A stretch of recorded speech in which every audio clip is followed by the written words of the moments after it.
Graça e a paz do Senhor, irmãos. Nós teremos uma mensagem especial em muitos sentidos hoje. Nós interromperemos a nossa exposição das epístolas pastorais, os oficiais da igreja. E essa é uma daquelas mensagens em que vividamente o Espírito Santo de Deus nos manda pregar. Especificamente, de forma muito pontual, observando as necessidades da igreja. Então, em muitos sentidos, essa mensagem é especial, porque observa uma necessidade muito importante da igreja como um todo e de forma muito específica da nossa igreja mesmo. Então, nós interromperemos. Se os irmãos observaram bem toda a liturgia, desde a leitura bíblica até as canções, como sempre nós fazemos, nós tentamos casar as canções que são tocadas com a exposição que nós teremos no dia. Hoje não foi diferente, nós falamos muito sobre a aliança que nós temos uns com os outros, nós falamos muito da necessidade que nós temos da comunhão com o outro, da unidade com o outro, dos dons com o outro. Então, de muitas formas, essa mensagem ela tende a tentar observar uma lacuna da nossa igreja e de muitas igrejas como um todo, que facilmente nós negligenciamos. Então nós vamos falar hoje sobre a nutrição da igreja, como Deus nutre a igreja. Muito importante, irmãos, observar isso. Porque a nutrição da igreja não acontece por osmose, não acontece na passividade. A nutrição da igreja não acontece com um sonho, com uma visão. Não acontece por acaso, sem que ninguém faça nada. Deus não somente determinou como a igreja seria alimentada e assim seria edificada e avançaria, mas também ele determinou, desde antes da fundação do mundo, como isso aconteceria. De tal forma que quando nós não observamos ela acontecendo desse jeito, alguma negligência está acontecendo, alguma falsificação está sendo vivenciada. A nutrição da igreja é o tema da nossa mensagem. Dons, conversão e necessidades. Nós temos observado de forma muito incisiva a necessidade que a igreja tem de liderança. Não qualquer liderança, mas a liderança marcada por Deus, separada por Deus, vocacionada por Deus. Nós temos observado em inúmeros aspectos que liderança é uma necessidade inata da criação de Deus. A lei natural de Deus exige líderes, exigem pessoas que tomam a frente para conduzir a outros. Nós observamos essa necessidade não somente na humanidade, mas até mesmo no reino animal. Nós vemos líderes sendo distinguidos da multidão. Essa é uma lei natural que nós observamos na criação de Deus. Quando Deus criou a humanidade, ele colocou a humanidade com essa necessidade. Quando nós observamos especialmente a estrutura do povo de Deus, essa vitalidade se torna ainda mais destacada devidamente por causa da necessidade de instrução positiva. Nós precisamos ser instruídos sobre a lei de Deus, sobre a vontade de Deus. Essa necessidade de instrução positiva requer uma liderança muito específica que nos conduza a fazer a vontade de Deus. A própria representação federal marca a estrutura do relacionamento de Deus com o povo. Sempre Deus levantou essa estrutura no meio do seu povo. Um rei representava a nação diante de Deus. Um chefe de família representava a família diante de Deus. O chefe de uma tribo representava aquela tribo diante de Deus. Quando nós nos achegamos na nova aliança em Cristo Jesus, nós observamos que não é diferente. Cristo é o nosso representante federal diante de Deus. Nós não nos representamos diante de Deus. Nós não temos dignidade para isso. Nós não temos santidade para isso. Nós não temos perfeição para isso. Se nós quisermos ser o nosso próprio advogado diante de Deus, se nós quisermos representar a nós mesmos diante de Deus, nós seremos fulminados pela santidade de Deus.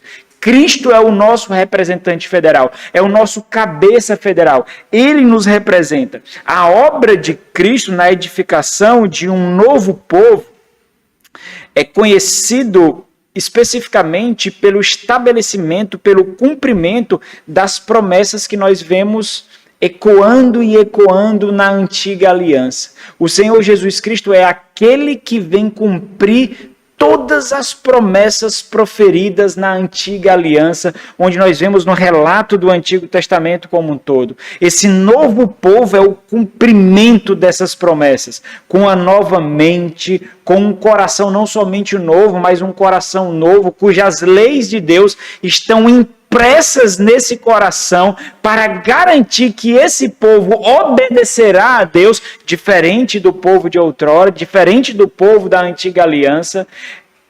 Deus nos fez sua habitação, colocou em nós a terceira pessoa da Trindade, o Espírito Santo de Deus, marcando essa singularidade. Nós fomos feitos a habitação do Espírito Santo de Deus, nessa nova aliança estabelecida por Cristo Jesus.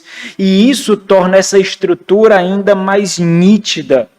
Quando nós olhamos para a antiga aliança, nós vemos sacerdotes e profetas encabeçando a condução do povo de Deus. Quando nós olhamos para a nova aliança realizada em Cristo Jesus, nós vemos presbíteros e diáconos como oficiais dessa nova aliança. Nós vemos isso largamente no Novo Testamento, observando essa estrutura. Então, a liderança é fundamental para a nossa condução, para a nossa subsistência. Essa estrutura, apesar de ser bastante simples, é a que nós vemos como uma condutora da unidade e da harmonia dentro da diversidade do povo de Deus. É essa liderança que nos mostra, que nos ensina como ser um em Cristo, mesmo na diversidade que nós somos. Nós somos povos diversos, com contextos diversos, com particularidades diversas, com características diversas, mas é essa liderança que nos mostra como, ainda assim, nessa diversidade, nós podemos exercer a beleza da unidade, da harmonia do povo de Deus. Então, resumindo, em suma, a diferença basilar entre igrejas saudáveis e igrejas doentes, entre igrejas infiéis e igrejas fiéis, é simplesmente a sua liderança. Quando nós observamos igrejas que funcionam como pequenos ou grandes bordéis, quando nós observamos igrejas que são conduzidas como um mar de enfermos que permanecem na enfermidade e não busca a saúde. Quando nós vemos igrejas que zombam do culto a Deus, que manipulam a palavra de Deus para o estabelecimento da sua própria vontade, para afagar o seu ego, para trazer regozijo ao homem, porque o homem moderno precisa ter o seu ego afagado constantemente, precisa afagar os seus filhos para que alcance o seu coração. Quando nós observamos isso, a liderança é a diferença fundamental, porque líderes piedosos formam igrejas piedosas, simples assim. A liderança é a grande diferença. Mas esse não é o aspecto que eu quero tratar hoje. Porque a igreja não é só constituída por liderança. Porque os dons dos líderes não são suficientes para edificar uma igreja. Para conceder à igreja a manutenção que ela precisa. Para levar a igreja à harmonia e à unidade. Os dons da liderança não são suficientes. A igreja, para ser sadia, para ser saudável, não tem como exclusividade os dons da liderança. Tais homens não possuem a exclusividade de conduzir a igreja em unidade. Paulo destaca isso de forma avassaladora e profunda, ampla, no texto que nós lemos aqui, Efésios capítulo 4, a partir do versículo 7. Ele mostra isso de forma muito incisiva. Nessa epístola aos Efésios, que nós temos tido o privilégio de observar a segunda exposição dela nessa igreja, agora realizada pelo irmão Rodrigues Neto. A primeira exposição foi realizada por mim há 6 anos atrás, e agora nós temos novamente sido expostos às quartas-feiras, algumas quartas-feiras, a exposição dessa epístola. Nessa epístola, Paulo destaca isso de forma muito contundente. Paulo destaca 2 aspectos da graça de Deus. Destaca o aspecto da graça salvadora, mas também destaca o aspecto da graça capacitadora. Esse texto que nós lemos realça justamente esse aspecto da graça de Deus para o serviço do corpo de Deus, na manutenção e edificação da igreja e no avanço do reino. O ponto é que a edificação, manutenção e nutrição da igreja é uma obra mútua. É uma obra realizada por cada um de nós. O Senhor Jesus Cristo, ele garantiu que todos fossem munidos para a realização dessa obra. E esse é um ponto que será constante e um destaque desse sermão. O Senhor Jesus Cristo garantiu que todos aqueles que compõem a igreja verdadeira sejam munidos, fossem munidos por esses dons, por esse poder, para a subsistência do próprio corpo, para a subsistência da própria igreja. E nós veremos 2 pontos. A recepção dos dons exige seu exercício, e o segundo ponto, o exercício dos dons não exige ofício. Vamos ver o primeiro, irmãos, do versículo 7 até o versículo 10. Versículo 7 até o versículo 10. E a graça foi concedida a cada um de nós, segundo a proporção do dom de Cristo. Por isso diz, quando ele subiu às alturas, levou cativo o cativeiro e concedeu dons aos homens. Ora, que quer dizer subiu? Senão que também havia descido até as regiões inferiores da terra. Aquele que desceu é também o mesmo que subiu acima de todos os céus, para encher todas as coisas. A recepção dos dons exige seu exercício de tal forma que não exercer os dons que recebeu pode ser uma forte evidência de não conversão. Então observa, você que fica na inércia da vida da igreja, você que só esquenta banco, você que não tem nenhum desejo pelo serviço, você que não observa uma necessidade de, fazendo parte do corpo, não nutrir o corpo. Observa isso, é muito importante isso. O Senhor Jesus Cristo garantiu que o seu povo fosse munido uns pelos outros, de tal forma que o não exercício desses dons pode ser uma forte evidência de não conversão. Por que eu estou dizendo isso? Porque o Senhor não deu somente os dons, irmãos.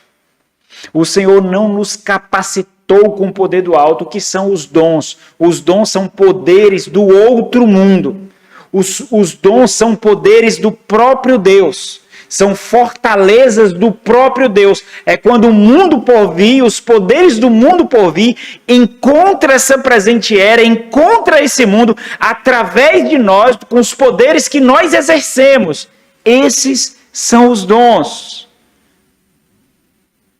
O Senhor Jesus Cristo não nos deu somente poderes em que Ele não pode controlar. Ele não nos deu poderes somente e legou e relegou esses poderes às nossas próprias vontades, às nossas próprias determinações, para que nós usássemos de uma forma que nos convém. O Senhor Jesus Cristo, juntamente com um dom, e isso é intrínseco ao dom que recebemos, Ele nos deu o desejo para o serviço. Simplesmente porque seu propósito essencial é a edificação do outro. O propósito essencial dos dons é a edificação do corpo, não é a nossa edificação. Nós não recebemos os dons para sermos diretamente edificados. Ou seja, quando os dons não são observados com o propósito para o qual Cristo concedeu, nós os tomamos para o quê? Para ostentação. Nós temos, nós podemos, nós sabemos. Nós temos habilidades para isso. Nós temos talento para isso. Quando nós não observamos para o outro, nós observamos para nós mesmos. Nós os ostentamos. Nós somos elevados à exaltação. Foi isso que aconteceu com a igreja de Corinto, que Paulo precisa corrigir contumazmente. A igreja de Corinto recebeu os dons para sua própria exaltação, para sua própria edificação, para sua própria ostentação. E Paulo precisa corrigir essa perspectiva.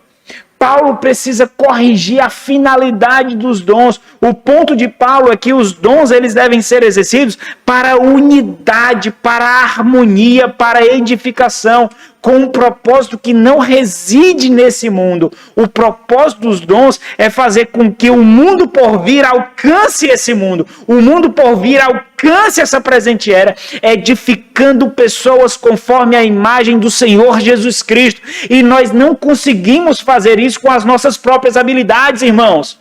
Nós temos que conformar uns aos outros conforme a segunda pessoa da Trindade, Cristo Jesus. Como nós conseguimos fazer isso com as nossas habilidades caídas, imperfeitas? Como? Nós não conseguimos. Nós só conseguimos moldar corações, endireitar espíritos, sarar almas. Nós só conseguimos fazer isso se o dom do alto nos encontrar. E ele nos encontra invariavelmente se nós nascemos de novo. Se nós somos crentes, nós recebemos esse poder. Nós recebemos essas características. Para quê? Não para a nossa exaltação, irmãos. Não para o nosso glamour.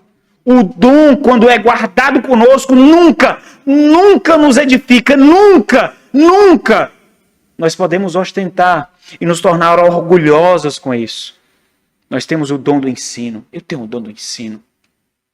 Eu consigo passar pelas Sagradas Escrituras e explicar detalhadamente, fazendo aplicações contundentes para que você compreenda a palavra de Deus. Outros não conseguem, eu consigo. O Senhor não comunica graça nisso. O Senhor não aplicará essas palavras no coração de quem ouve. Porque foi feito como arrogantes, como prepotentes, como exaltadores de si mesmos. Os dons e o seu exercício são conduzidos pelo próprio Espírito Santo de Deus, porque é através dele que nós recebemos esses dons. Quando o Senhor coloca dentro de nós o Espírito Santo dele, e juntamente com isso a própria armadura de Deus, como nós vemos Paulo descrevendo também, nós recebemos com isso os poderes do alto. Para quê, irmãos? Para que nós possamos fazer com que outros contemplem a era por vir, ainda habitando aqui. É para isso que nós recebemos. Diante disso, nós observamos que partes do corpo nutrem o corpo. Nós temos necessidades que são nutridas pelo próprio corpo, de tal forma que se estivermos no corpo, mas não nutrimos o corpo, isso significa que a sobrevivência do corpo está em perigo, porque não está recebendo nutrição. E isso significa mais ainda algo. Lembra que eu observei, e essa será uma constante do sermão. O não exercício dos dons pode ser uma forte evidência de que você não nasceu de novo. Se nós fazemos parte do corpo e não nutrimos o corpo, do qual a nutrição depende para a sua subsistência, isso significa dizer que nós não somos aqueles que nutrem, mas aqueles que retiram. Então nós somos o quê? Parasitas. Parasitas são os que tiram nutriente e não colocam. Parasitas são os que sugam do corpo e não nutrem do corpo. Parasitas são aqueles que não ligam para a morte. não ligam para podridão, não ligam para o extermínio. Parasitas não têm consciência da necessidade de nutrir, porque o corpo é apenas um hospedeiro que suga, suga, suga e suga. Essa é a era que nós vivemos. As pessoas observam a igreja como usuários de um clube. Simplesmente assim. Meus irmãos, é tão difícil no ministério pastoral fazer com que aqueles que compõem a igreja entendam que necessitam da igreja. Vocês precisam da igreja. Como um corpo, se vocês cortarem uma parte de si e tirar fora, o que acontece? Apodrece. Não é um privilégio você vir à igreja. Não é um privilégio para a igreja você vir à igreja. Nós não temos que aplaudir você porque você vem à igreja. Você necessita da igreja. A sua família necessita da igreja. Os seus filhos necessitam da igreja. Simplesmente porque Deus constituiu assim, irmãos. Foi Deus que fez assim. Deus nos colocou com a necessidade inata para nos reunirmos com aqueles que parecem conosco. Com aqueles que falam como nós nos falamos. Com aqueles que ouvem como nós ouvimos. Deus colocou isto em nós. Isso. Por isso, essa necessidade uns dos outros é uma forte evidência de que nós nos parecemos com aqueles que se parecem com Cristo. Nós nos parecemos. É simples assim. Simples. Nós só podemos ser um dos dois. Ou nutrientes. Ou parasitas. Só podemos ser isso. Não tem uma terceira via, não tem uma terceira opção. Só existem esses dois lados da moeda. Nós vemos essa nossa realidade cada vez mais se agigantando. Pessoas que olham para a igreja como clubes. Pessoas que olham para a noiva de Cristo como prostituta. Pessoas que tratam a igreja como uma qualquer. E aí nós não entendemos que receber os dons exige o seu exercício. Porque se você nasceu de novo, você recebeu. Cadê ele? Cadê? Você recebeu. Você recebeu uma porção do poder de Deus. João Calvino, comentando sobre isso, ele diz o seguinte: nenhum membro do corpo de Cristo é dotado de perfeição tal que seja capaz, sem a assistência de outros, de suprir suas necessidades pessoais. Talvez isso explique muito das suas deficiências, porque você não tem aberto o coração para ser nutrido por outros. Talvez isso explique muito da sua imaturidade, porque você ouve e não escuta. Porque as palavras batem no seu coração e você não abre. Porque o seu filtro é muito exigente para esse mundo. E você só escuta o que lhe convém. Talvez as suas necessidades, porque você tem essas necessidades, você as tem. Talvez essas necessidades não estão sendo observadas porque você não entendeu o que a pessoa do seu lado é para você. E aí você arranja vários artifícios para esconder as suas deficiências que já deveriam ser supridas há muito tempo. Muito tempo. Porque você não vê o outro como um agente de edificação para você. Você não vê. Como instrumento de graça para você, você simplesmente não vê o outro. Não, se for o presbítero falando, tudo bem. Se for o pastor falando, tudo bem. Se o diácono falar, tudo bem. Mas o irmão está do meu lado, não. Ele não. Não aceito. Porque o Espírito Santo que tem nesses é diferente, não é cá entre nós, né, irmão? Nós selecionamos quem pode nos edificar. E com isso nós cometemos um grande erro. Nós perdemos oportunidades maravilhosas de sermos moldados por outros pecadores, que parecem mais pecadores. Porque parece que para muitos, os líderes da igreja não parecem tão pecadores assim. Eles são pecadores mais recatados, né? São pecadores que sabem driblar mais os pecados aí. Por isso eles podem ter acesso ao nosso coração. Mas aqueles que nós vemos mais falhas, aqueles que nós observamos mais deficiências, esses... Não é possível que esses nutram alguma coisa em alguém. Por que Deus colocou isso em nós, irmãos? Para nos humilhar, irmãos. Para nos humilhar. Às vezes, pessoas que não sabem nem falar direito nos edificam, sabia? Às vezes, pessoas que não leram tantos livros como você leu, pode lhe edificar. Às vezes, pessoas que não têm o mesmo grau acadêmico, o mesmo poder financeiro, a mesma ascensão social. É um instrumento de edificação do mundo por vir na sua vida. Deus faz isso para nos humilhar. Tem um relato da história da igreja, eu achei isso fantástico. Já falei isso algumas vezes, mas eu acho que eu não falei aqui. No relato da história da igreja, no segundo século da história da igreja, existem historiadores que mostravam que nessa hierarquia do trabalho, nessa hierarquia do serviço, em que escravos e senhores aceitavam a fé em Jesus Cristo e passavam a se tornar cristãos, durante a semana, a relação era comum de escravo e senhor, senhor e escravo. Mas nos dias do Senhor, o escravo era o pastor do Senhor. E o escravo se submetia. O senhor se submetia ao escravo, porque o escravo era seu pastor. E quando a segunda-feira iniciava, acontecia a reversão novamente. O escravo se dobrava diante do Senhor, porque era o seu Senhor. Talvez nós não conseguimos fazer essa dinâmica como nós deveríamos. Talvez nós deveríamos ter mais habilidade para fazer essa dinâmica.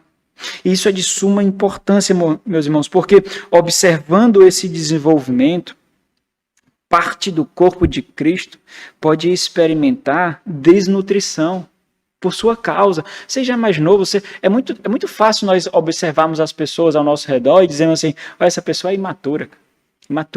Olha, essa pessoa aqui é fraca espiritualmente, é frágil, ela não cresce. Mas será que a culpa não é sua porque ela não cresce? Você já parou para pensar? Porque se você é responsável por nutri-la, e se você não exerce os dons para que ela seja nutrida, a responsabilidade pode ser sua. Nós deveríamos considerar isso. Nós deveríamos parar para pensar que talvez as deficiências espirituais dos irmãos que estão ao nosso redor seja culpa nossa.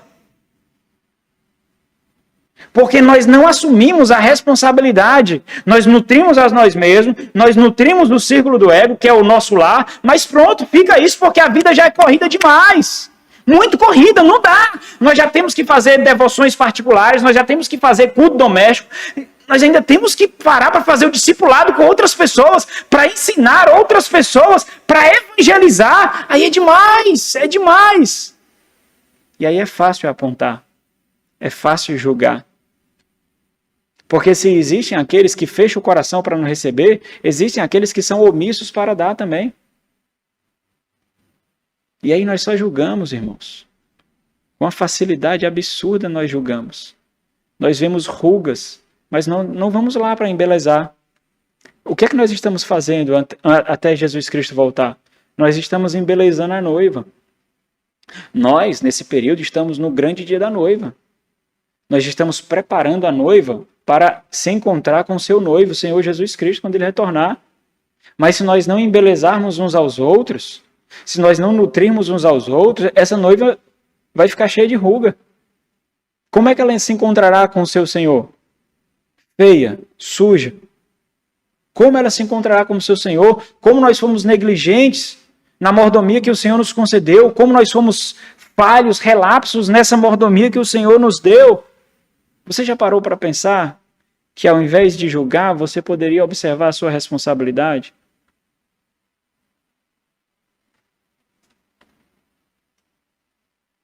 Ou seja, existe a possibilidade de que a fraqueza espiritual do seu irmão seja responsabilidade minha.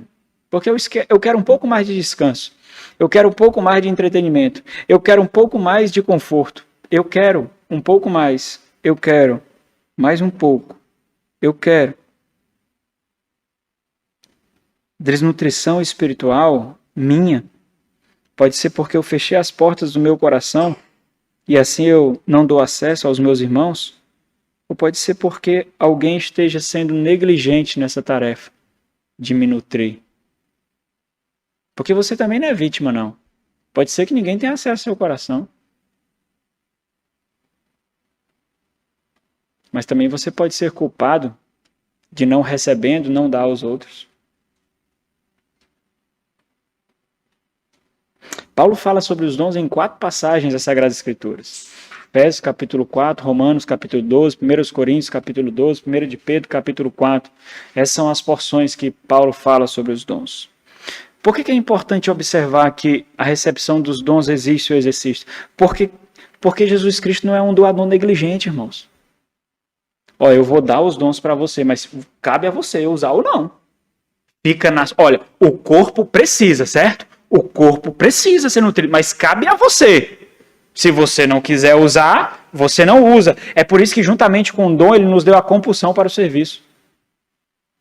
Ele nos deu a compulsão de tal forma que é sua obrigação crescer espiritualmente para edificar. É sua obrigação ter uma vida irrepreensível para ser testemunha e edificar. É sua obrigação amadurecer, porque o corpo necessita uns dos outros. Cristo não é um doador negligente. E essa verdade, ela destaca as afirmações que eu fiz anteriores, de que não exercer os dons para edificar a igreja é uma forte evidência de que nós não somos convertidos. Caso contrário, Jesus Cristo seria um doador negligente e deixaria o seu corpo desnutrido. Será que Jesus Cristo faz isso? Será? Olha, é o seguinte, eu vou buscar a noiva. Eu venho buscar a noiva. A minha noiva eu venho buscar. Cabe a vocês. Vocês podem desejar ou não embelezá-la. Cabe a vocês. Eu espero que vocês deixem. Eu espero que vocês embelezem. Mas depende de vocês. Se dependesse de você, onde você estaria? Nós estudamos isso hoje de manhã, não foi? Eu nunca buscaria a Cristo. Eu estava me deleitando na lama, na imoralidade, nas bebidas, na miséria. Eu estava me deleitando com criminosos, com viciados. Eu estava me deleitando na vaidade dos meus pensamentos, da minha carne. Eu nunca buscaria a Cristo. É por isso que é um espanto tão grande quando nós recebemos o Espírito Santo, nascemos de novo e as pessoas dizem, Ele! Porque nós não buscaríamos. Nós não buscaríamos. Aqueles que se contentam na sua própria moralidade, você não precisa de Cristo, porque você já é moral demais. Você é ético demais. A sua vida é certinha, a sua família é certinha. Você não precisa de Cristo. Para quê? Cristo vai estragar tudo. Você já é perfeito, né? Só falta se converter, não é assim que as pessoas dizem? Só falta isso, você não precisa. Os meus filhos se comportam bem, a minha esposa se veste bem, nós não roubamos, nós somos éticos no trabalho. Pronto, para que Cristo? Cristo vai bagunçar tudo. Cristo vai trazer uma desgraça para a sua vida, porque vai mostrar que a sua moralidade não salva. Não salva, não é suficiente a sua moralidade e é apenas uma armadura, porque você tem um desejo constante de autoaceitação. Você quer que as suas obras sejam aplaudidas e aplaudidas e aplaudidas. Você quer ser visto, você quer ser ovacionado, você quer ser o foco das atenções e Cristo não deve aparecer, mas você deve aparecer. É isso que está lá dentro do seu coração. Quando essa é a sua realidade. Então entenda, Cristo não é um doador negligente. Cristo garantiu que o poder que ele lhe deu fosse exercido para a manutenção da igreja e mais ainda, para a consumação da sua obra. Como o reino avança? Através de que o reino avança? Através da igreja. Igrejas desnutridas não fazem o reino avançar. Igrejas mortas não exibem um reino vivo. Como Cristo então garantirá a consumação da sua obra, o estabelecimento pleno do reino para entregar ao Pai, sem que ele colocasse em nós a compulsão necessária para usar os dons, para usar o poder que ele nos concedeu? Como?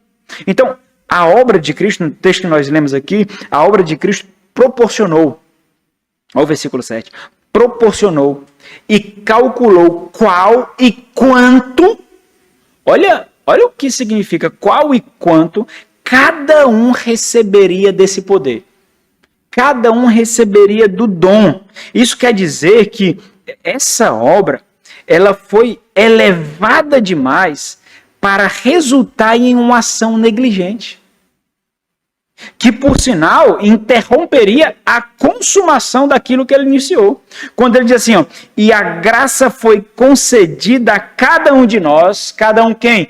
Todos os convertidos, todos que estão em Cristo, cada um de nós, olha, segundo, de acordo com, em conformidade com a proporção, a medida, o cálculo do dom de Cristo conforme a sua generosidade. Qual é o imaginário aqui, irmãos? O imaginário é de um cálculo realizado para que um plano fosse executado.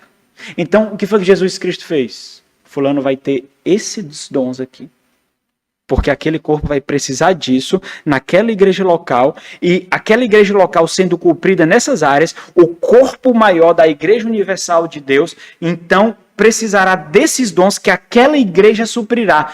Esse é o cálculo para a execução de uma obra. É por isso que nós não invejamos o dom de ninguém, porque quem calculou foi Cristo. Será que Cristo é menos sábio do que nós?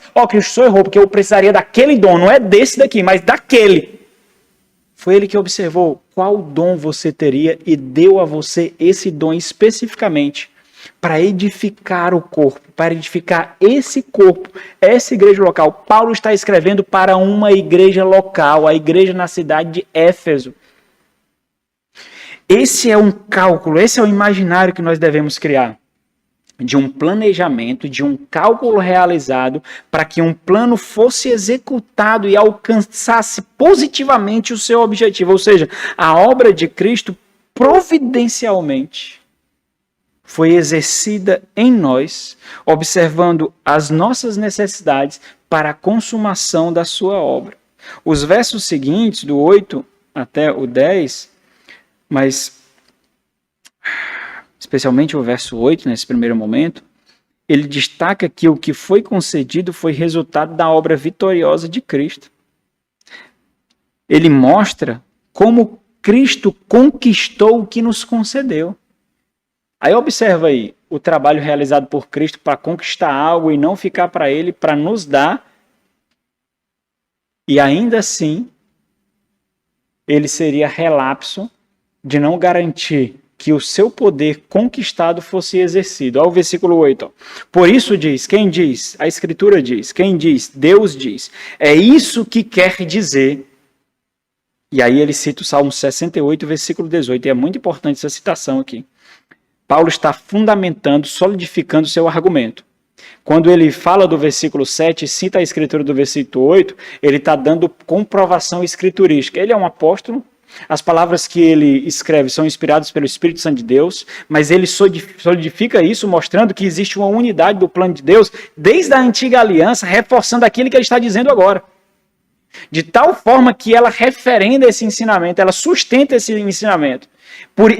É por isso que a Escritura diz, é isso que a Escritura quer dizer, é o que ele está dizendo. Aí ele cita o Salmo 68, versículo 18. Esse Salmo 68, versículo 18, é um tipo de uma procissão de vitória, ou seja, Davi ali conquistou a vitória, o próprio Deus ali sendo personificado, ele conquistou a vitória e conquistando essa vitória, ele ganhou algo. Por isso diz... Quando ele subiu às alturas, se Jesus Cristo tivesse morrido e ficasse na sepultura, nós não conquistaríamos vitória. Seria apenas mais um que falava em nome de Deus e morreu. Como ele venceria a morte? Quando ele sobe às alturas, essa é o cenário gritante, esse é o nosso brado de que Jesus Cristo venceu o quê? A morte. Jesus Cristo venceu a morte. Olha o cenário e como as Escrituras falam de Cristo. Aqui Davi escreveu no Salmo 68. Ele está citando o Salmo 68. Quando Davi falava dele, na verdade ele não falava dele, ele era um tipo de Cristo. De tal forma que Cristo era aquele que era visto naquele momento em Davi. Davi era apenas sombra daquele verdadeiro rei vitorioso que viria. Jesus Cristo. Quando ele subiu às alturas, o que significou? Que levou o cativo o cativeiro. O que é o cativeiro? É aquilo que nos aprisiona, aquilo que nos faz de escravo, o poder do pecado, o domínio de Satanás sobre nós, o poder das hostes infernais sobre nós. O Satanás não tem mais poder sobre nós, as hostes infernais não têm mais poder sobre nós, o pecado não tem mais poder sobre nós, de tal forma que nós podemos resistir ao pecado. Ímpios não conseguem resistir ao pecado. Pessoas que não nasceram de novo não conseguem resistir ao pecado. Então, quando você diz que quer fazer uma coisa e não faz, isso é culpa de quem? É sua. Porque você pode resistir ao pecado. Se você nasceu de novo, você pode resistir ao pecado. Ele subiu às alturas e levou o cativo o cativeiro. Ele aprisionou aquele que nos aprisionava. Ele aprisionou aquele que nos aprisionava. E aqui nós temos, e concedeu dons aos homens. E aqui nós temos um pequeno detalhe, mas extremamente maravilhoso, de grande importância para nós. No Salmo 68, versículo 18, o texto lá, na nossa própria tradução, não precisa nem no texto original em hebraico, na fonte lá destaca que ele recebeu dádivas por sua vitória. Quando Paulo cita o Salmo 68, versículo 18, ele troca. Ele muda isso. Ele não diz que Cristo recebeu. Ele não diz que o vitorioso recebeu. Ele diz que ele concedeu. Olha como isso é grandioso. Acompanha aqui meu raciocínio. Ao citar, e Paulo, sob a inspiração do Espírito Santo, muda isso, ele mostra que a vitória do rei nos muniu com o seu poder conquistador, ao invés de receber, como está no Salmo 68, ele destaca que ele nos concedeu, e isso mostra que a consumação da obra realizada pelo rei será através dos dons que ele nos concedeu. Para que um dia a grande procissão da sua vitória seja realizada. Ao invés de ficar para ele, ele nos concedeu esse poder, ele nos concedeu esses dons. E esse é um detalhe muito importante, porque nós somos instrumentos. Anjos não vêm fazer isso. Nós somos os instrumentos através dos quais a igreja avançará. O reino avançará. O versículo 9 e 10 poderia ser um parêntese do versículo 8. Esses versículos explicam justamente o propósito dessa obra realizada em Cristo Jesus ao conceder dons. É como se ele estivesse explicando. Então ele diz uma máxima no versículo 7, ele fundamenta isso no versículo 8 com a própria escritura e ele explica como se fosse uma coisa natural, evidente. Ora, o que isso quer dizer? Entenda o que isso significa. Ora, que quer dizer subiu, senão que também havia descido até as regiões inferiores da terra. Aqui, regiões inferiores qualifica o que é a terra. Então, a terra é regiões inferiores. Então, aqui é uma espécie, na nossa língua, um recurso chamado de aposição. Então seriam, desceu até as regiões inferiores, isto é, a terra. Ele explica o que vem anteriormente. Esse é o processo de humilhação realizado em Cristo Jesus. A sair do seu santo trono, assumiu uma forma da qual nunca mais deixaria. O Senhor Jesus Cristo não tinha corpo. O Senhor Jesus Cristo não podia ser tocado. Assim como o Pai, o Senhor Jesus Cristo era Espírito. Ele assumiu uma forma da qual nunca mais deixaria, jamais deixará, de tal forma que agora o Senhor Jesus Cristo tem corpo palpável. Essa mostra a grandiosidade da obra realizada em Cristo Jesus, por Cristo Jesus. E mostra esse processo de humilhação que ele realizou. Aquele que desceu é também o mesmo que subiu acima de todos os céus e aqui mostra o propósito, com o propósito de encher todas as coisas, de levar todas as coisas à perfeição da plenitude do ideal de Deus. É isso que significa. Para que todas as coisas alcancem a completude do que o meu Pai idealizou. Quando ele idealizou isso? No Éden. Quando Adão era responsável por gerar uma semente piedosa e falhou nisso. Aí veio o segundo Adão. E esse segundo Adão irá gerar uma semente piedosa sim. E ele nos deu o que para isso? Dons. Poder. Para que a plenitude do ideal de Deus seja alcançada através da igreja, através de nós. Então, observe esse destaque do que por que ele concedeu aqui, irmãos. Por isso, mais uma vez eu digo, o não exercício dos dons, quando você diz, é porque eu não sinto desejo, é porque eu não sinto a necessidade, é porque eu não tenho vontade. Quando você quer ser médico, você faz o quê? Você estuda, não estuda? Você se qualifica, não se qualifica? Quando você quer passar num concurso, você faz o quê? Estuda demais. Porque só ir buscar uma estabilidade financeira, isso é bom, né? Quando você quer aprender uma habilidade, você faz o quê? Você estuda. Pergunta o Cleito como era o Samuel quando estava aprendendo a tocar violão. O cara não parava não, meu irmão. Era chato demais. É porque eu não sei ensinar, pastor. É porque eu não sei discipular, pastor.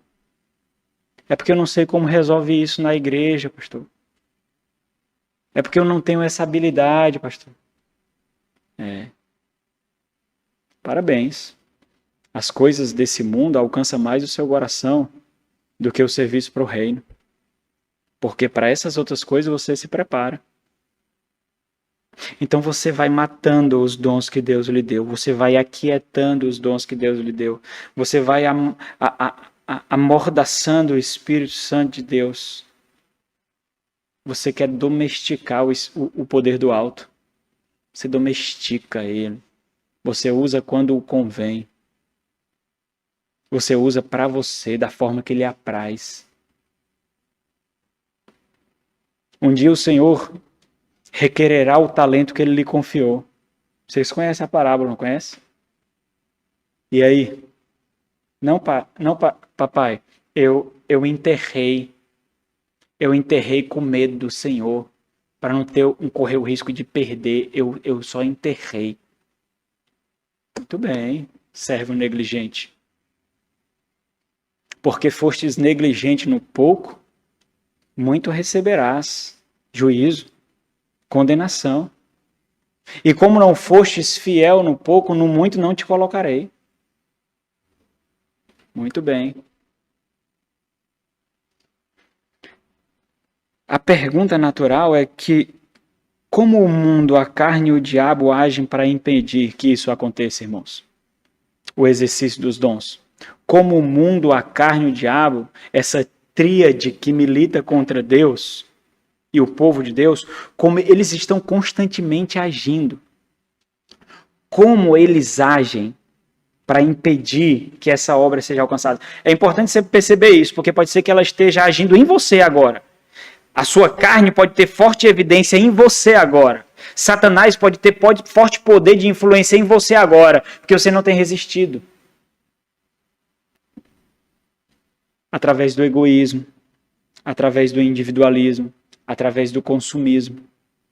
É dessa forma que essa tríade infernal age para que nós não vivamos jogando poder uns nos outros, munindo-os aos outros para resistir ao dia mau. E aí qualquer probleminha é gigante para nós. Qualquer picadinho de muriçoca nos faz cair. Qualquer coisa se torna um problema gigantesco. Nós pegamos pequenos pingos d'água e transformamos em grandes tempestades. Por quê? Porque nós somos nanicos na fé. Porque nós somos fracos na fé. Somente por causa disso.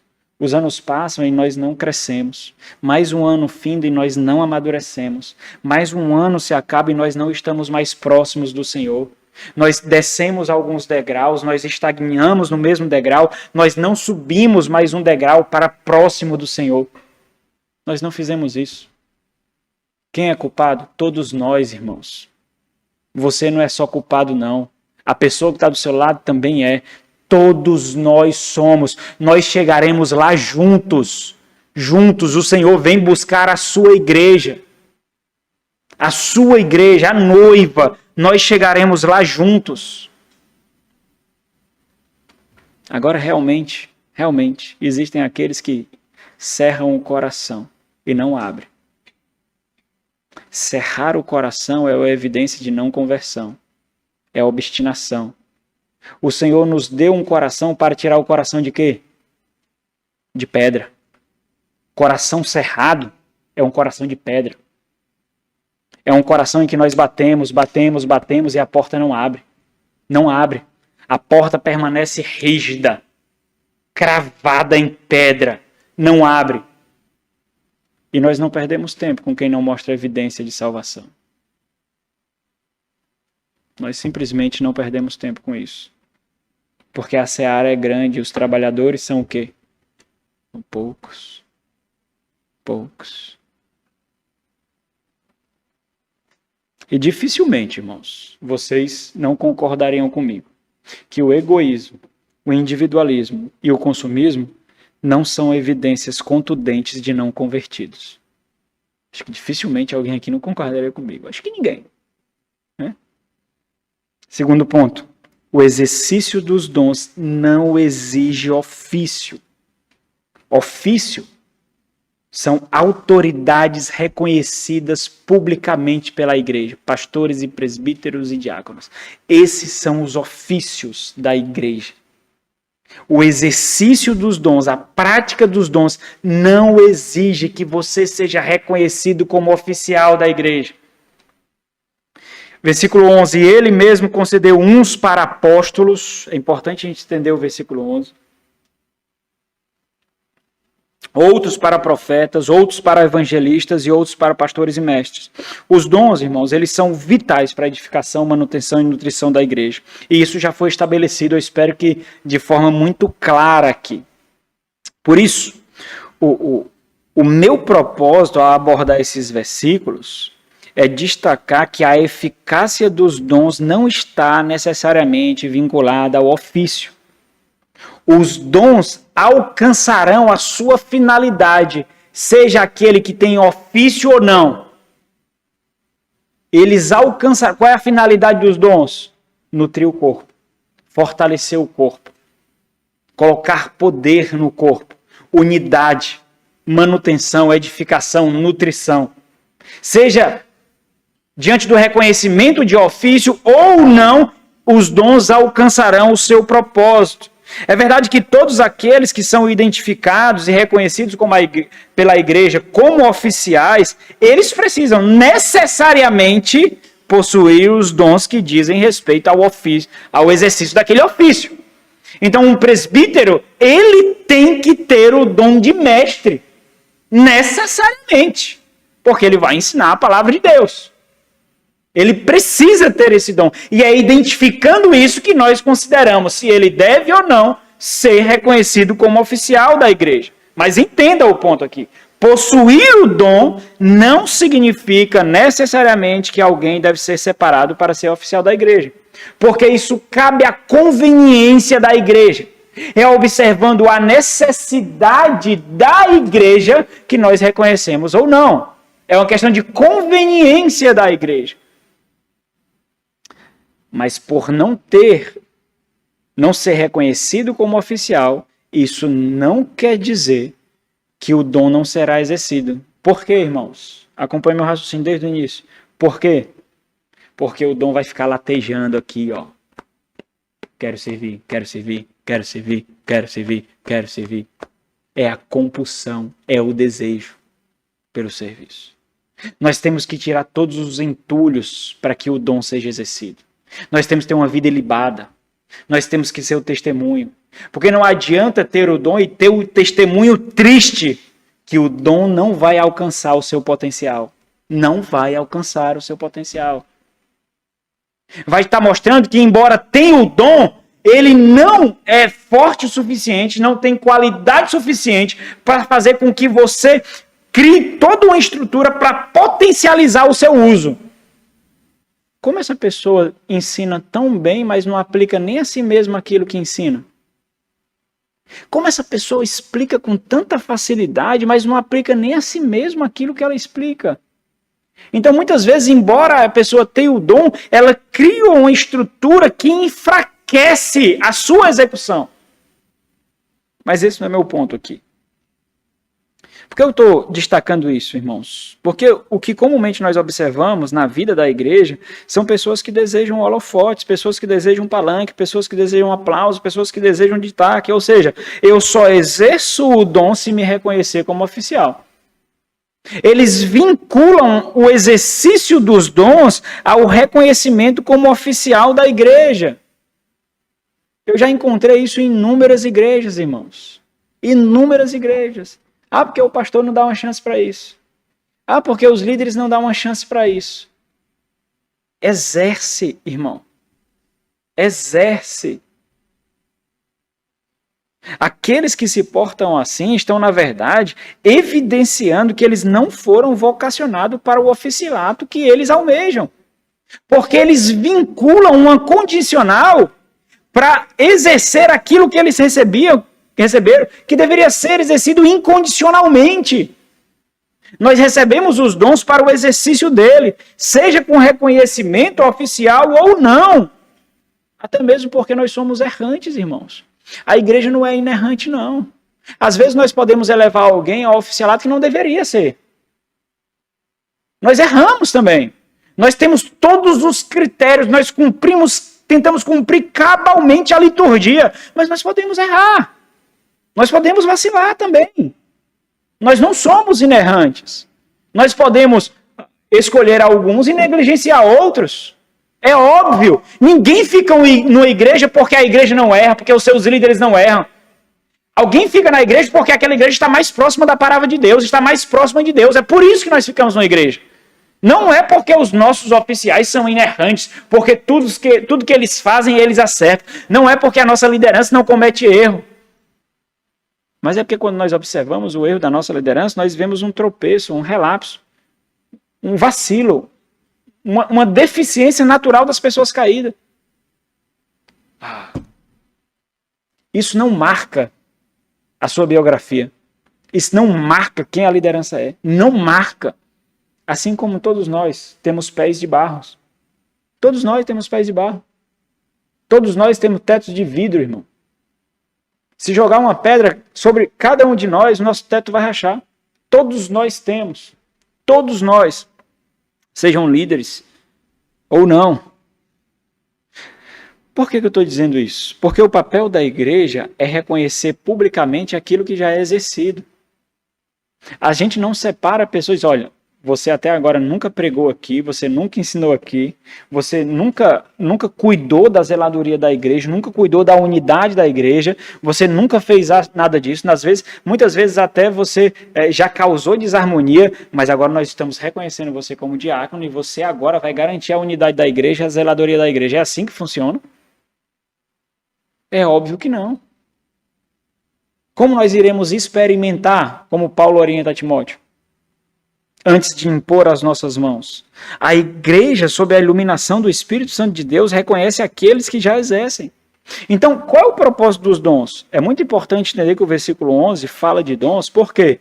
Porque se nós não entendermos que o versículo 11 fala de dons, nós vamos entender que a edificação, manutenção e a harmonia da igreja dependerá unicamente dos seus oficiais. Dependerá unicamente dos seus líderes. Porque Deus concedeu esses dons aqui para garantir que um propósito fosse alcançado. Se nós reconhecermos que aqui ele está falando de ofício e não de dons, nós vamos entender que isso tudo cabe aos oficiais.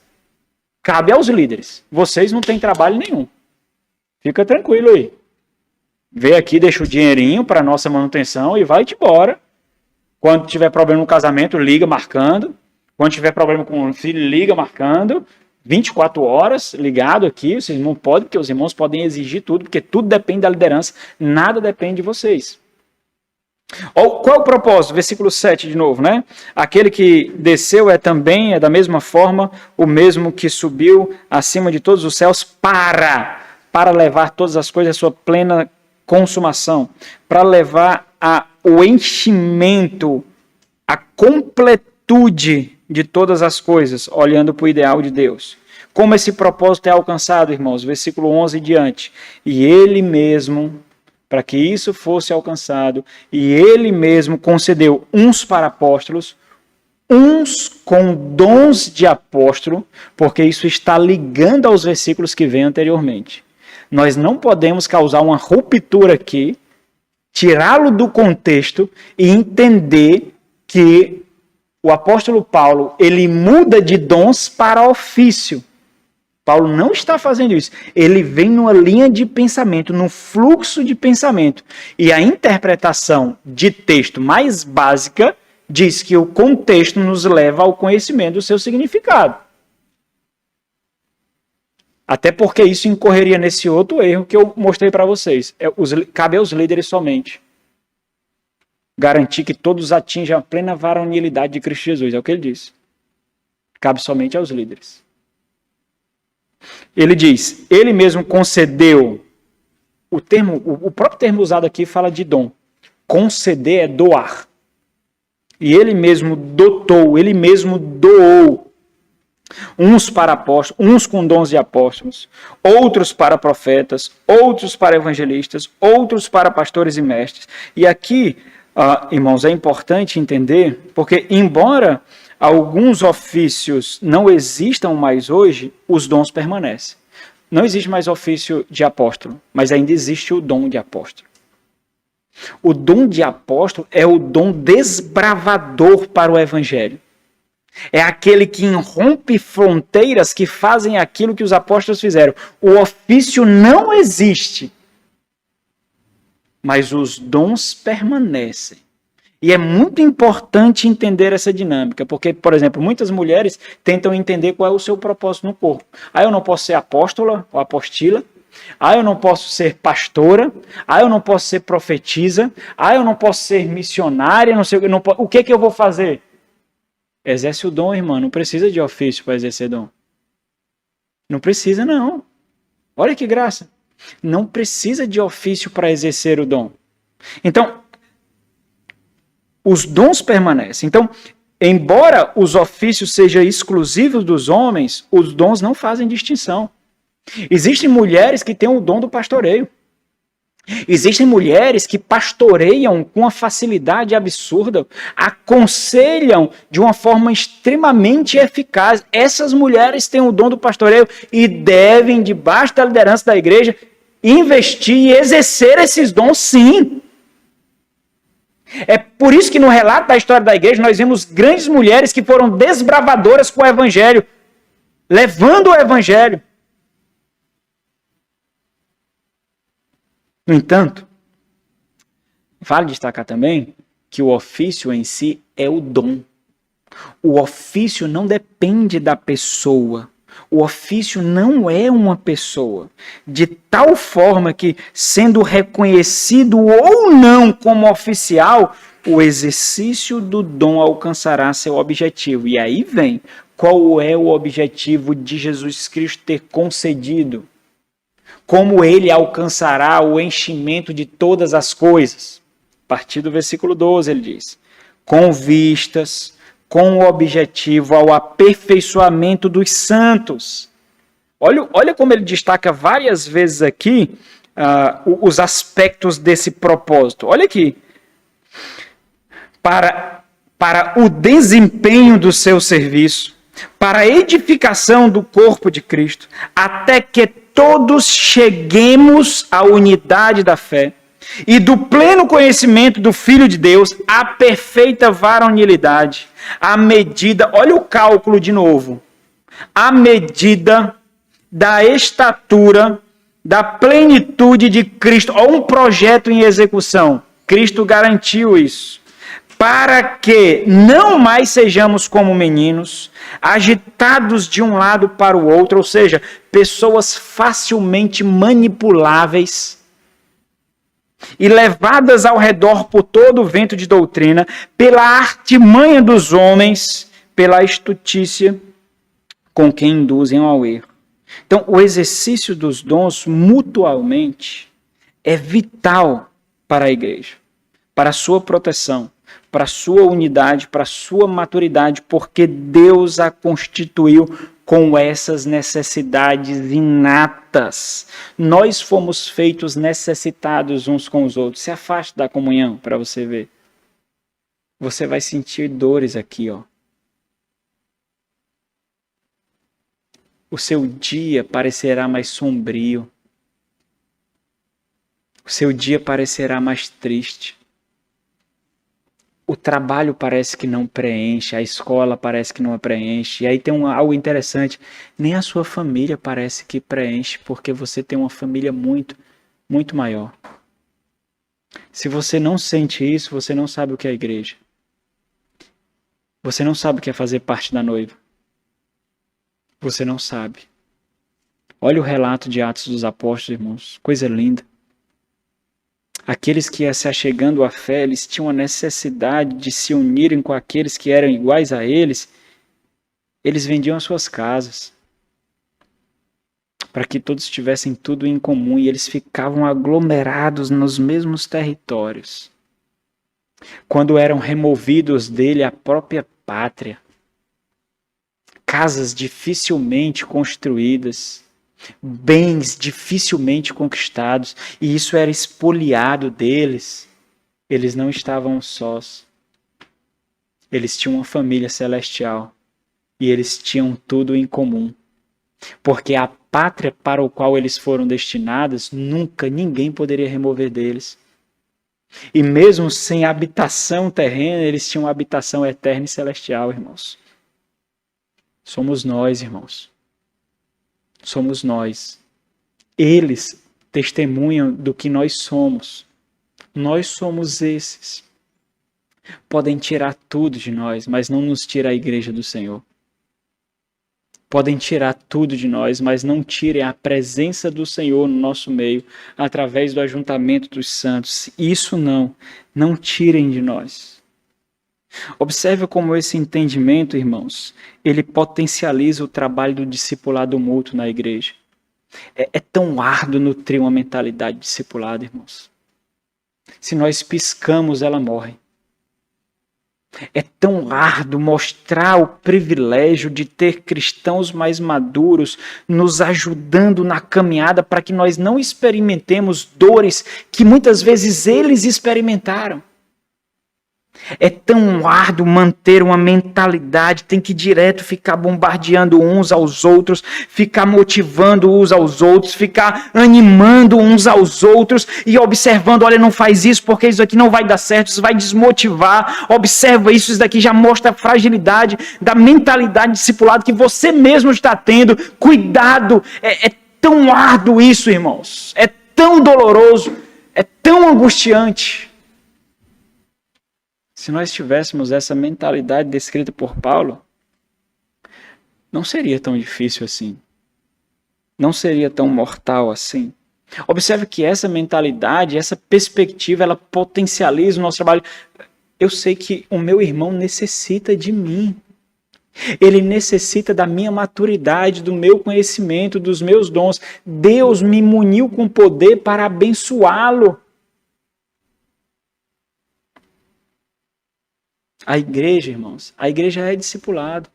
A igreja não faz discipulado. A igreja é o discipulado. Fazer parte da igreja significa se envolver ativamente na obra de discipulado uns com os outros.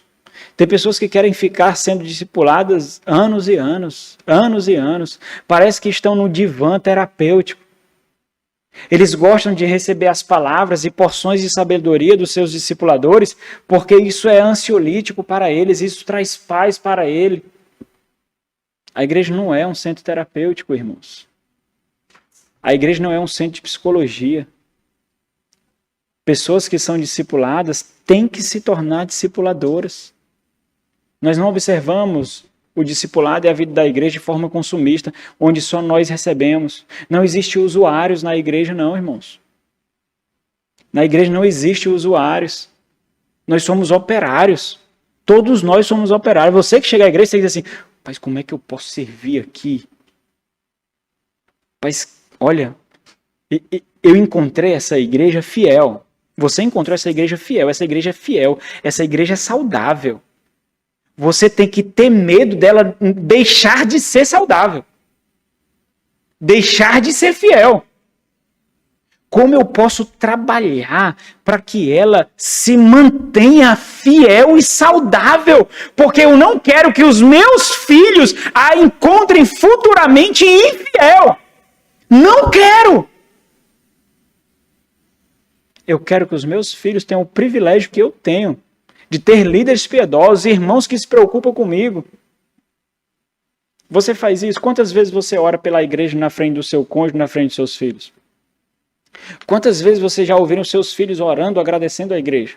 Quantas vezes os seus filhos escutam da sua boca a gratidão por sua liderança, por essa igreja? Quantas vezes? Porque é isso que eles vão valorizar. É isso que eles vão valorizar. Eles vão entender que existe algo extraordinário nesse mundo. Nesse mundo existe algo extraordinário. E ela se chama Igreja do Deus Vivo. A Igreja de Cristo. É mais extraordinário do que tudo que esse mundo pode produzir. É a Igreja do Senhor. É uma porção do mundo por vir, encontrando o mundo de trevas e sendo luz. E eu sou aquele que colocará um pouquinho mais de luz naquele que está ao meu redor. Eu faço isso com meu cônjuge, eu faço isso com os meus filhos, mas eu faço isso com os meus irmãos também. Isso que nós fazemos com vocês, nós subimos ao púlpito, é um trabalho discipulado, irmãos. Observe o que vocês seriam se não fôssemos nós aqui. Como é que você não dá aquilo que você recebe? Como é que você não anseia para dar aquilo que você recebe? Olha o egoísmo aí. Olha, agora eu não consigo não, mas eu vou tirar todos os entulhos da minha vida para que eu consiga. Existem entulhos na minha vida. Eu vou remover para que eu consiga. Quando nós temos essa compreensão, nós não focaremos pretensiosamente nas funções, no reconhecimento, mas em exercer o nosso papel com os dons que nós recebemos de Cristo. E aqui eu quero encerrar. 1 de Pedro, capítulo 4. É interessante essa fala do apóstolo Pedro aqui. Essa perspectiva de normalidade enquanto o mundo se abala. É por isso que nós lutamos para não deixar de nos reunir na pandemia. Porque a igreja é a normalidade no mundo anormal. Na igreja nós experimentamos o ordinário santo e sagrado da estabilidade do mundo por vir, nesse mundo completamente instável. Esse é o direcionamento e o conselho e a exortação de Pedro aos cristãos que estavam padecendo perseguição e cogitando o desânimo e cogitando a apostasia, para os quais ele escreve. Então Pedro, no versículo 10 do capítulo 4 da sua primeira carta, é como se ele dissesse assim: vivam a vida comum da igreja. Como? No exercício daquilo que vocês receberam, nutrindo e fortalecendo uns aos outros com a porção do amor de Cristo, que são os dons. 1 de Pedro 4,10 diz: servir uns aos outros. Olha, Pedro, nós estamos padecendo perseguição. Servir uns aos outros. Pedro, alguns estão morrendo. Servir uns aos outros. Os nossos bens estão sendo arrancados, nós estamos sendo perseguidos. Servir uns aos outros, assim como vocês fazem ordinariamente. Cada um conforme o dom que recebeu, como bons dispenseiros. Olha aqui. Olha a nossa descrição. Nós somos mordomos, serviçais, despenseiros de quê, irmãos? Da multiforme graça de Deus. Bom, se você nasceu de novo, se você é dispenseiro da graça de Deus, ou seja, se você é uma nova criatura, como o Senhor da igreja lhe qualificaria? Como bom dispenseiro ou como um dispenseiro negligente? Mostre-me as suas mãos. Como ele lhe qualificaria? como bom dispenseiro ou como um dispenseiro negligente? Porque não existe nada, entenda isso, não existe nada que você possa apresentar diante de Deus e diga, isso aqui é mais valioso, ó, isso aqui é mais valioso. Ó, isso daqui é mais valioso. Eu não cuido do meu irmão porque isso daqui é mais valioso. Eu não ligo para a igreja porque isso daqui é mais valioso. Tem alguma coisa, irmãos? Porque se você disser que tem, você está em apuros, porque Jesus Cristo deu a vida pela igreja. Eu não sei se você consegue calcular o preço de Jesus. Eu já tentei fazer cálculos, mas não consegui não. Você consegue calcular?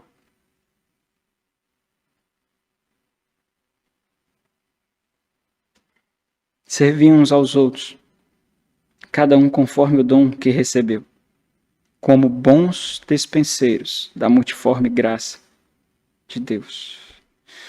Nosso Senhor e Deus. Nós nos tornamos ainda mais indesculpáveis diante do Senhor por causa dessa palavra que recebemos, Deus.